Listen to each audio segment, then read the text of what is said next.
片親で、こらえ性のない野郎なんて最悪じゃないか。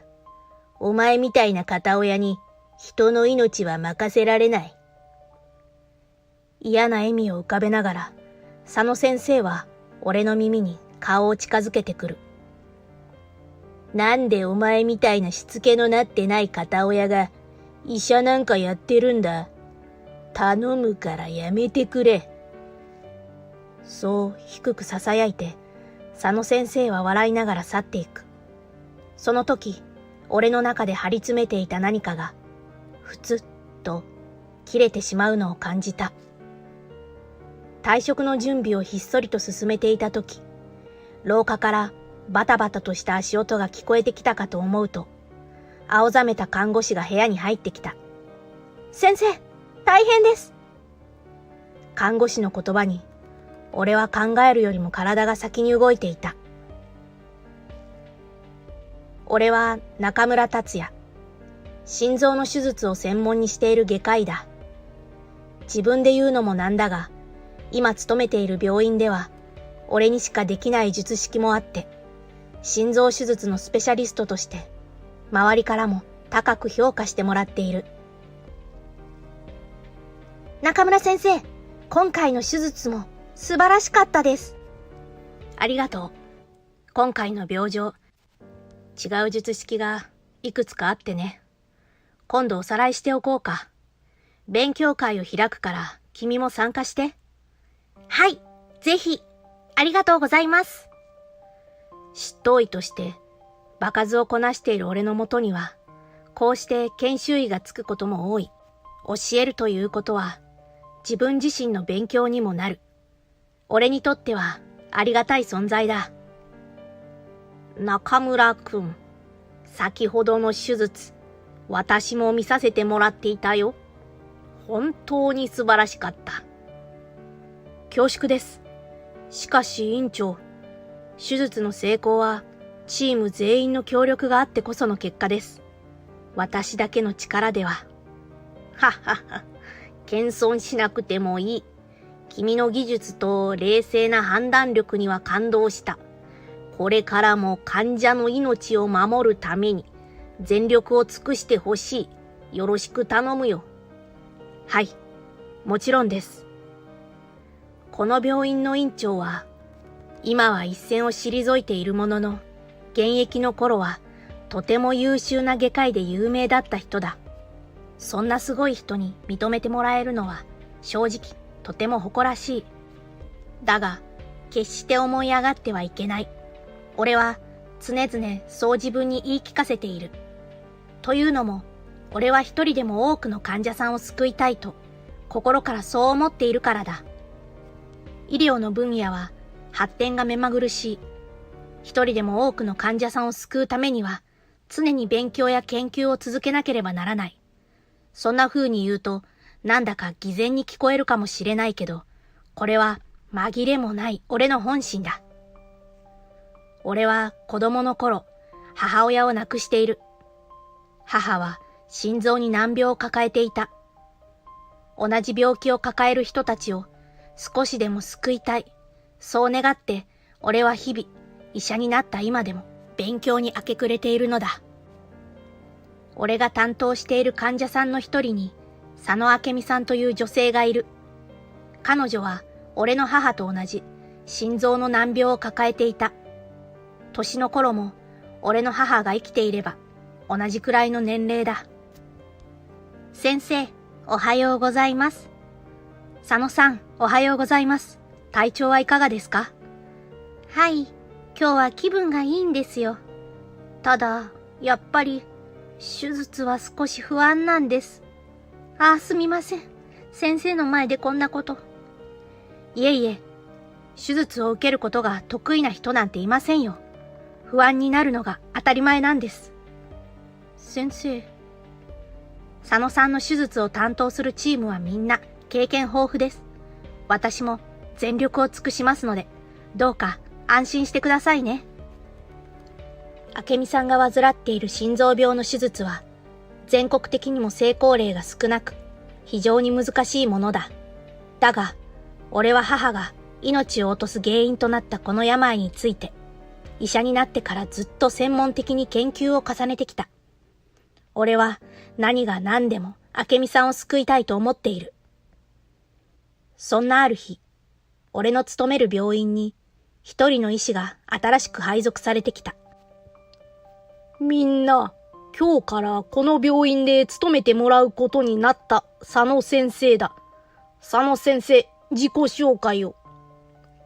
佐野良太です。よろしくお願いします。佐野良太と名乗った彼は、少し冷めたような態度で、短く挨拶を済ませた。その後の院長の説明によれば、佐野先生は全国屈指の有名医科大学を卒業しており、その後は大学内のマンモス病院に勤めていた。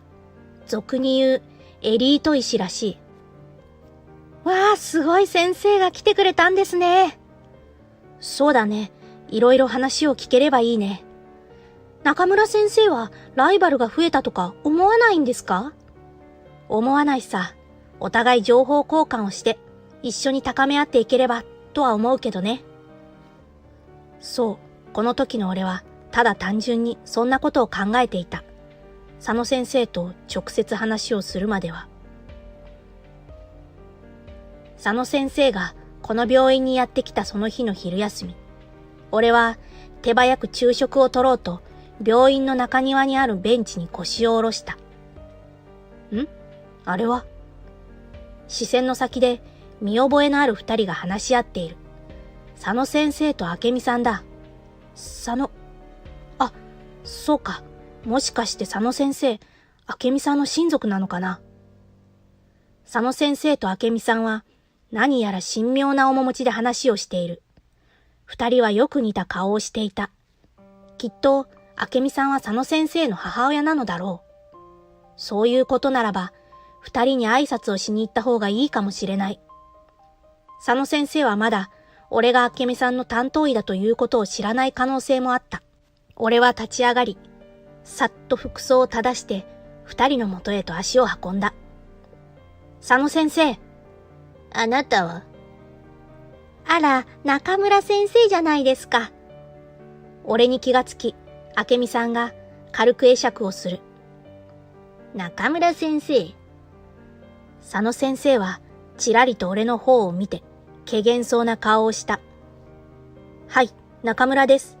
佐野先生とお話しするの初めてですよね。挨拶が遅れてしまってすみません。すみませんが中村先生。はい、何ですか？突然大きな声を出した佐野先生に意表をつかれた俺は、つい驚いてしまった。傍らの明美さんもどこか心配そうな顔で佐野先生を見つめている。今母と大事な話をしているんです。少し遠慮していただけませんか？佐野先生の言葉は丁寧だったが、いかにも嫌そうな顔で俺を追い払うような仕草をしてみせた。すみません。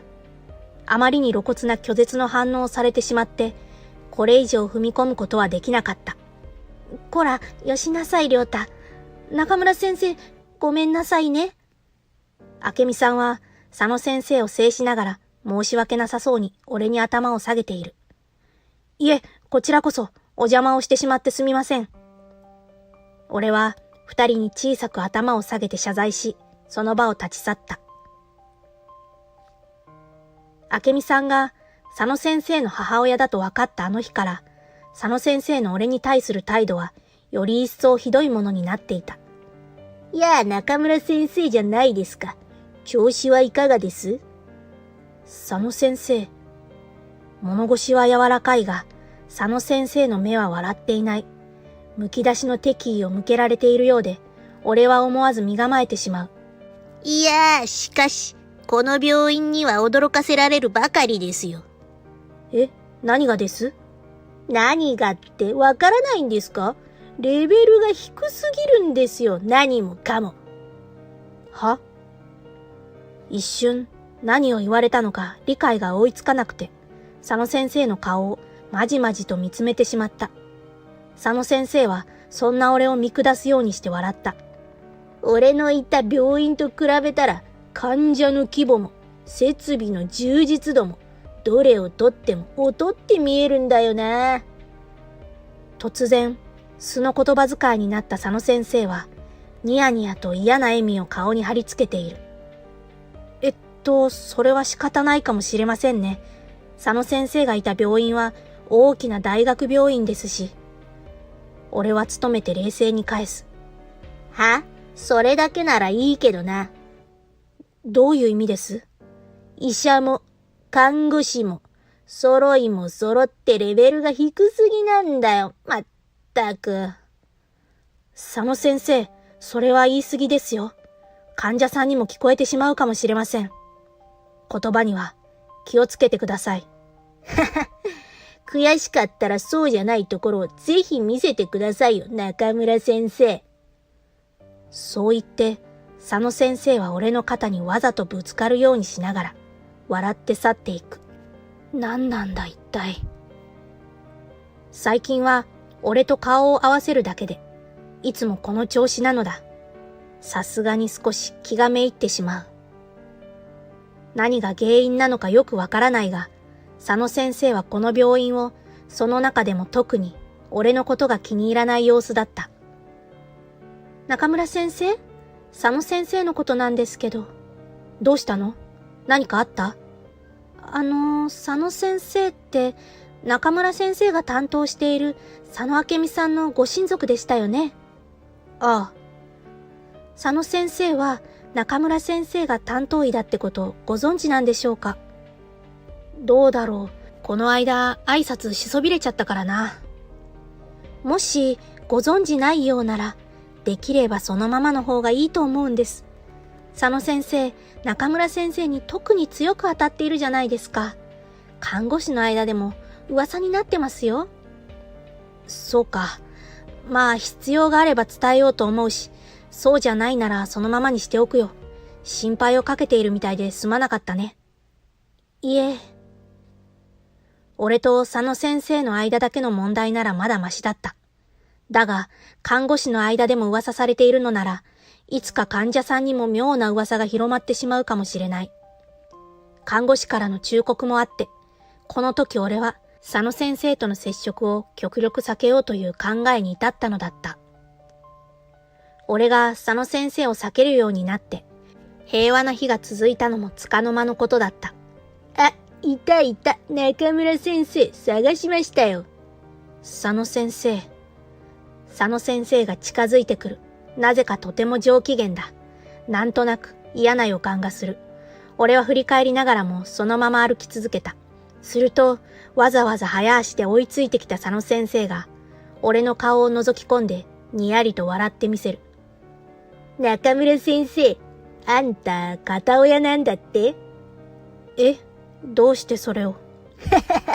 本当に片親だったのか。何がおかしいのか、佐野先生は文字通り腹を抱えて笑っていた。もしかしてこの間、俺が母さんと話しているところに入ろうとしたのは寂しかったからか？佐野先生、そんなことをわざわざ言いに来たんですか？ちげえよ。察しの悪い野郎だな。さすが片親だ。いい加減にしてください。さっきから片親って、そんなこと、佐野先生には関係ないでしょ。俺は思わず、大きく振り返って佐野先生の腕を掴んでしまった。佐野先生は、待ってましたと言わんばかりに、ニヤニヤと笑っている。そういうところだよ。片親でこらえ性のない野郎なんて最悪じゃないか。お前みたいな片親に人の命は任せられない。嫌な笑みを浮かべながら、佐野先生は俺の耳に顔を近づけてくる。なんでお前みたいなしつけのなってない片親が医者なんかやってるんだ。頼むからやめてくれ。そう低く囁いて、佐野先生は笑いながら去っていく。その時、俺の中で張り詰めていた何かがふつっと切れてしまうのを感じた。なんで、そんなこと言われなきゃいけないんだよ。この一瞬で、今まで俺が積み上げてきたすべてのものがあっけなく崩れていく。こんな簡単に人はダメになってしまうんだな、と思った。やめるか。もう何もかもがどうでもよくなってしまった。そうだ、もうやめてしまえ。考えるのもめんどくさい。人の心が折れるのは本当にあっという間の出来事だった。佐野先生の言う通り、俺は医者を辞めることに決めた。ほとんど放心状態で、俺は帰宅の準備を始めていた。辞表を書かなきゃな。ぼんやりと今後のことを考える。今日帰ったら辞表を書いて、それから引き継ぎの準備もして、そこまで考えたときに、ふと思い出したことが頭をよぎる。明美さん、俺が辞めたらどうなるのかな。冷や水を浴びたように、俺の意識は覚醒した。どうなるかじゃない。俺がどうにかしなくちゃいけないんだ。あんなに救いたかった人のことをどうして忘れていたのだろう。明美さんだけじゃない。俺は一人でも多くの人の命を救うために医者になったんじゃなかったのかと自問自答を繰り返す。何を血迷ったことを考えてたんだ俺は。浅はかに医者を辞めようとしていた自分を恥じ、ぐっと唇を噛みしめていたその時、部屋の外からバタバタと焦ったような足音が聞こえてくる。中村先生、大変です。佐野明美さんが緊急搬送されてきました。なんだって？容体は？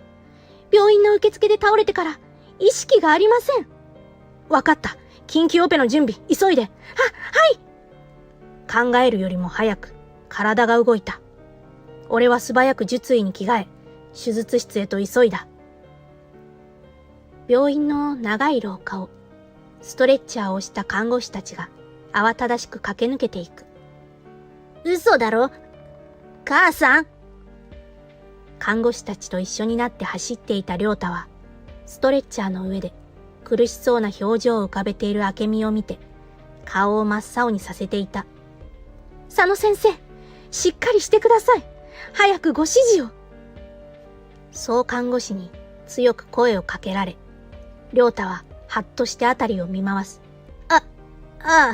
担当医はどこだ？佐野明美さんの担当医は中村先生です。なんだって？なんであんな奴が母さんの担当医なんだ？佐野先生、下がってください。このままオペ室に運びます。曲がり角で合流した別の看護師が、ストレッチャーを手術室へと誘導する。おい、誰がそんな指示を？おい！状況をうまく飲み込めていない亮太が叫ぶ。だが、明美を乗せたストレッチャーは、迷うことなく、看護師たちの手によって、手術室へと運ばれていく。緊急オペを開始します。さあ、急いで。はい。お前どうして？手術室で待っていた俺を見て、佐野先生は言葉を失っていた。そんな中、看護師や他の医師たちが手際よく、明美さんを手術台へと運び、麻酔の準備に入る。完璧に整っていた手術室の様子に、佐野先生は悔しそうにギリッと歯を鳴らした。なんでお前はそんないいとこ取りばっかり。今そんなこと言ってる場合じゃないだろ。いいから早く手伝ってください。俺に指図するな。そんなことくらい言われなくてもわかってる。強く言い返した俺に、佐野先生は荒っぽく返して、自らも手術の準備に入る。今は一刻も争う状況だ。俺は一つ、ゆっくりと深呼吸する。メス。機械出しの看護師に声をかける。明美さんの緊急手術が今始まった。手術の最中、思ったことがある。佐野先生、ここを。いちいち言わなくても分かってる。お前こそしっかり集中しろ。ここからの止血は任せておけ。得意なんだ。わかりました。お任せします。佐野先生のサポートは完璧と言っても過言ではなかった。相変わらず口は悪いものの、大規模な大学病院で培われた知識とその腕は本物だったのだ。負けてはいられない。俺も佐野先生に、そして何より今たくさんの管につながれて頑張ってくれている明美さんに応える結果を出さなければ。明美さんの手術は無事成功した。手術を終えた俺と佐野先生は病院内にある長椅子に腰を下ろし一息ついていた。佐野先生、お疲れ様でした。ああ。それにしても驚きました。何がだよ。今までの手術の中で一番集中できたんです。佐野先生のおかげですね。嫌味かよ。本心ですよ。集中できたからこそうまくいったんです。なあ、お前さ、あんな難しい術式どこで覚えてきた？え？佐野先生の口から憎まれ口以外の言葉が出てきて、俺は思わず声を上げてしまった。罰が悪そうな佐野先生と目が合う。言いたくなきゃ別にいいけどよ。いえ、違うんです。ちょっとびっくりしただけで。なんだかおかしくて少し笑ってから俺は口を開いた。佐野先生、俺、明美さんと同じ病気で母を亡くしているんです。は？医者を目指したのもそのことがきっかけでした。そして母が亡くなる原因になった病気について医者になってからもずっと研究を続けていたんです。そうか。そうぽつりとつぶやいて佐野先生は目を閉じうつむいた。しばらくそうした後、ゆっくりと頭を上げた佐野先生が俺の方へと向き直る。なんだ。今まですまなかったな。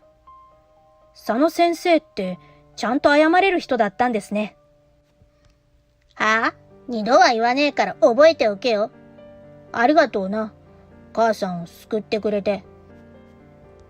俺だけの力じゃないですよ。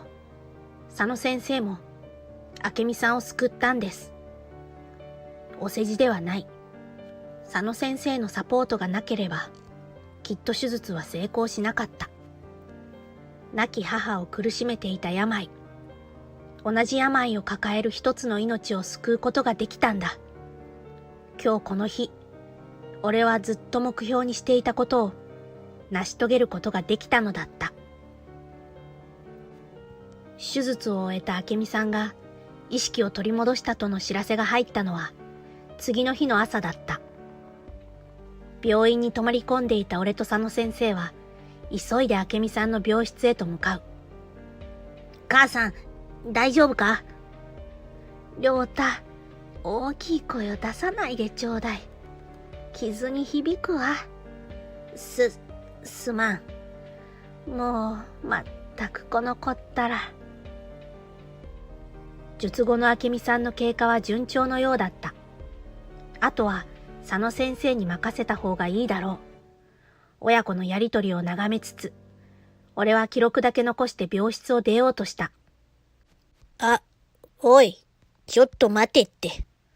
佐野先生、どうかしました？どうかしましたじゃねえよ。いいからちょっとこっちに来い。佐野先生に言われるまま、俺は明美さんのベッドへ近づく。母さん、中村先生が母さんを救ってくれたんだ。この人は本物の名医だよ。佐野先生。まあ、亮太の口からそんな言葉が聞けるなんて。中村先生は本当に素晴らしいお医者様なのね。中村先生、ありがとうございます。本当に。明美さんは俺の手を握りしめて涙をこぼしていた。俺はその手を握り返して首を横に振る。俺だけの力じゃありません。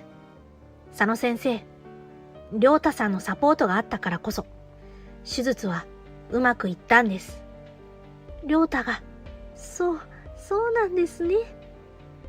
明美さんはこぼれ落ちる涙を拭きながら、今度は息子である亮太さんの手をしっかりと握った。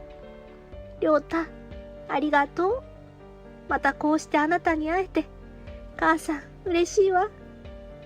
ああ。親子の優しい時間が流れる病室を俺はそっと後にした。明美さんの手術が成功してからというものの、佐野先生はまるで人が変わったかのように医療への見聞を広めている。おい、前に学会で発表されてたあれ、ちょっと調べてみねえか？それ俺も気になってました。俺と佐野先生はあの一件以来、互いに信頼し合える仲間になっていた。普段からこうして知識を高め合い、そして手術の時には言葉を交わさなくとも互いにベストを尽くすことができる。中村先生、佐野先生、お二人の手術、見ていて本当に勉強になります。今回も素晴らしかったです。はは、ありがとう。よかったな。なかなか見れねえぞ、このレベルの技術は。心臓手術のスペシャリストとして、いつしか俺と佐野先生は医学界にもその名が広まり、心臓手術界の名コンビとして注目を浴びることとなった。佐野先生、次のオペ、行きますよ。ああ、サポートは任せておけ。全力で行くぞ。もちろんです。一人でも多くの命を救うため、名コンビは今日も手術に挑んでいる。